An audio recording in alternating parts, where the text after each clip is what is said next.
শিল্পী হওয়া উচিত জনগণের দর্শকের। এই অভিনয় সংক্রান্ত এবং নির্মাণ ক্ষেত্রে যতগুলো অর্গানাইজেশন আছে সবচেয়ে শক্তিশালী সংগঠন হচ্ছে অভিনয় শিল্পী সংগঠন। একটি সময় ধরে একটি নির্বাচনের ব্যবস্থা যদি করা যায়, নতুনভাবে আবার সংগঠনটা সক্রিয় হবে। 5ই আগস্টের পরে যে প্রেক্ষাপট তৈরি হয়েছে, সেই প্রেক্ষাপটে এসে কিছু কিছু ক্ষেত্রে একটা সংস্কারের প্রয়োজন দেখা দিয়েছে। অভিনয় শিল্পী সংঘ বাংলাদেশে যতগুলো অর্গানাইজেশন আছে, এই অভিনয় সংক্রান্ত এবং নির্মাণ ক্ষেত্রে যতগুলো অর্গানাইজেশন আছে সবচেয়ে শক্তিশালী সংগঠন হচ্ছে অভিনয় শিল্পী সংঘ। এর সদস্য সংখ্যা 1200-র উপরে। তো বর্তমান যে প্রেক্ষাপট, 5ই আগস্টের পরে যে প্রেক্ষাপট তৈরি হয়েছে, সেই প্রেক্ষাপটে এসে কিছু কিছু ক্ষেত্রে একটা সংস্কারের প্রয়োজন দেখা দিয়েছে। তো সেই সংস্কারটা গঠনমূলকভাবে, এটা কিন্তু একটা পেশাজীবীদের একটা সংগঠন, এটা একেবারেই অরাজনৈতিক একটি সংগঠন। সেই জায়গায় আমরা শিল্পীদের ক্ষেত্রে যে নির্বাচনের প্রক্রিয়া বা একটা সংগঠন চালানোর যে প্রক্রিয়া, যেটা অন্যান্য যে সংগঠনগুলো আছে তার যে প্রক্রিয়া, তার চাইতে এটা আলাদা হবে। সুতরাং এখানে আমরা প্রত্যেকেই শিল্পী, সহশিল্পী।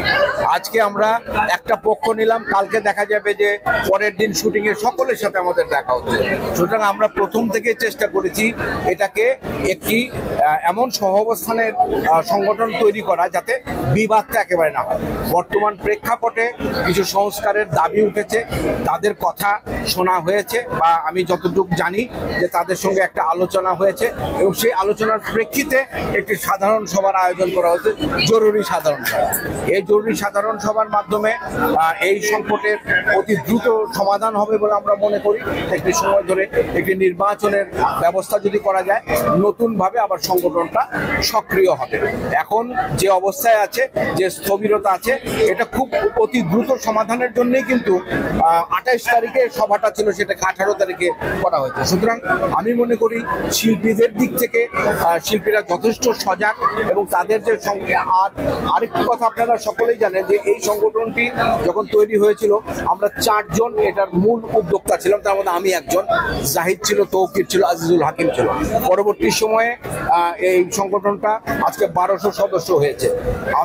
আমি যেহেতু এই সংগঠনের প্রতিষ্ঠাকালীন একজন সদস্য, এবং আজকে এই সংগঠন এই অবস্থায় দাঁড়িয়েছে, এই বিশৃঙ্খলার মধ্যে দাঁড়িয়েছে, এটা আমার একটা দায়বদ্ধতা থেকে আমি এখানে এসেছি।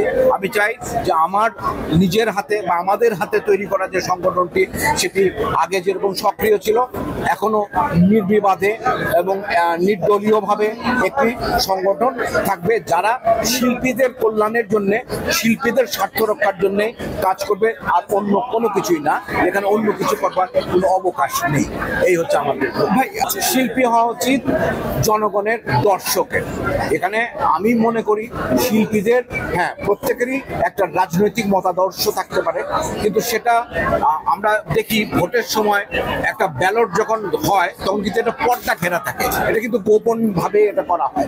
সুতরাং শিল্পী কাউকে ভোট দেবে না বা নির্দলীয় থাকবে এমন না, অবশ্যই সে তার ভোটাধিকারের ক্ষেত্রে তার পছন্দের প্রার্থীকে সে ভোট দেবে। সংবাদ, ফিচার ও অনুষ্ঠানের জন্য ভিজিট করুন সংবাদ প্রকাশের ওয়েবসাইট এবং যুক্ত থাকুন ফেসবুক পেজ ও ইউটিউব চ্যানেলের সঙ্গে।